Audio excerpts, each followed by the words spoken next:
की शादी सारे रिश्तेदारों के सामने धूमधाम से करवाती है मंगम्मा। वहाँ आए उसके सहेलियाँ मंगम्मा से ऐसे कहते हैं, तुम्हारी बहू कितनी सुंदर है। काली वसुधा को देख वो उसका मजाक उड़ाते हैं। हाँ, कितनी प्यारी लड़की है।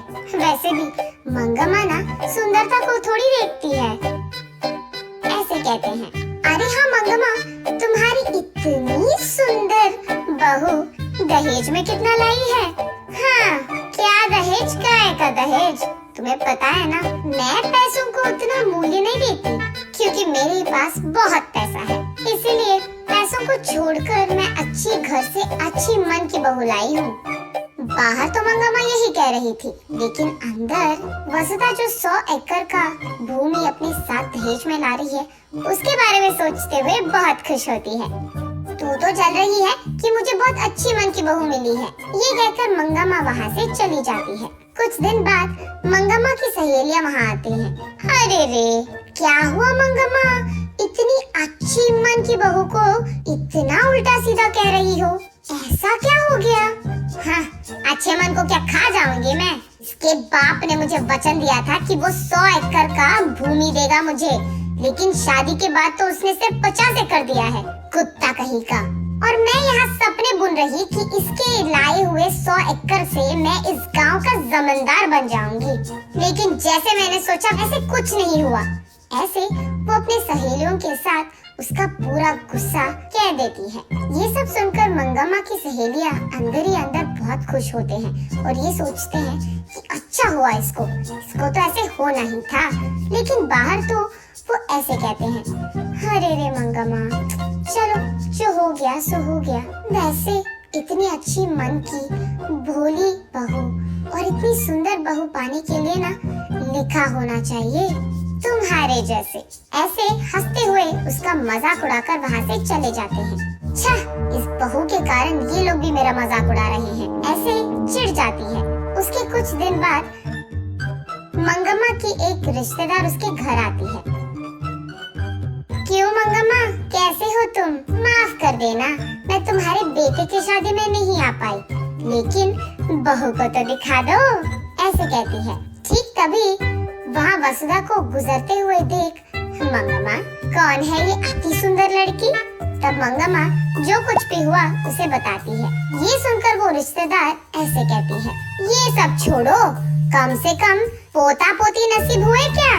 हाँ, वही रह गया था, ऐसे गुस्से में कहती है मंगम्मा। हाँ, तो फिर और क्या सोच रही है मंगम्मा? इस कचरे को यहीं से भगा दो, उसके बाद तेरे बेटे के लिए ना एक अच्छी सुंदर बड़े घर की बेटी मैं लाऊंगी, ऐसे कहती है। वहीं खड़ी ये सब सुनती है वसुधा। वो दुर्गा माँ के पास जाकर ऐसे रोने लगती है। देवी, मैंने क्या पाप कर दिया? इस रंग में जन्म पाकर बचपन में ही तूने मुझे धोखा दे दिया। शादी के बाद मुझे बच्चे भी नसीब नहीं हुए। अब लग रहा है कि मेरी शादी भी टूट जाएगा।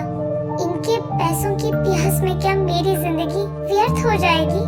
ऐसे रोती रहती है। अगले दिन मंगम्मा के घर के सामने एक मुनि आता है और भवती भिक्षाम देहि ऐसे पूछते हैं। ये सुनकर वसुधा एक थाली में सारे व्यंजनों को लगाकर उस मुनि के पास जा ही रही थी कि मंगम्मा ये देख,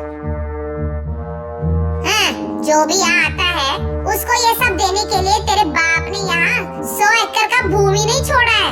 आई बड़ी, तुझे खिलाना ही बहुत ज्यादा हो गया और तू इसको खिला रही है, चल निकल यहाँ से, ऐसे गुस्सा करती है। हाथ में थाली वहीं पे छोड़कर, माफ कीजिए स्वामी, और उसके बाद कुछ और कहने ही वाली थी कि मुनि, मुझे सब पता है बेटी, तुम फिक्र मत करो, मनोवांछा फलसिद्धिरस्तु। ये आशीर्वाद देकर वो वहाँ से चले जाते हैं। अगले ही दिन जब वसुधा सुबह उठकर आईने में अपने आप को देखती है तो वो चौंक जाती है, क्योंकि वो सफेद और बहुत सुंदर बन जाती है। ये देख वो खुशी खुशी बाहर आती है। वहीं बैठे मंगम्मा और उसके सहेलियाँ वसुधा को देख चौंक जाते हैं। इतने में ही वसुधा बेहोश होकर नीचे गिर जाती है। आंखें खोलने पर उसका पति, उसकी सास और एक डॉक्टर भी वही रहते हैं। कंग्रेट्स, तुम अब माँ बनने वाली हो। और उसके सास को, अरे आप दादी बनने वाले हैं। ऐसे वसुधा के जीवन में उस देवी के आशीर्वाद के कारण खुशियां ही खुशियां थी। नैतिक, जब मुश्किलों का सामना करना हो तो हिम्मत से काम लेना होगा, क्योंकि सिर्फ तब भगवान कोई ना कोई रूप में तुम्हारी मदद कर देगा।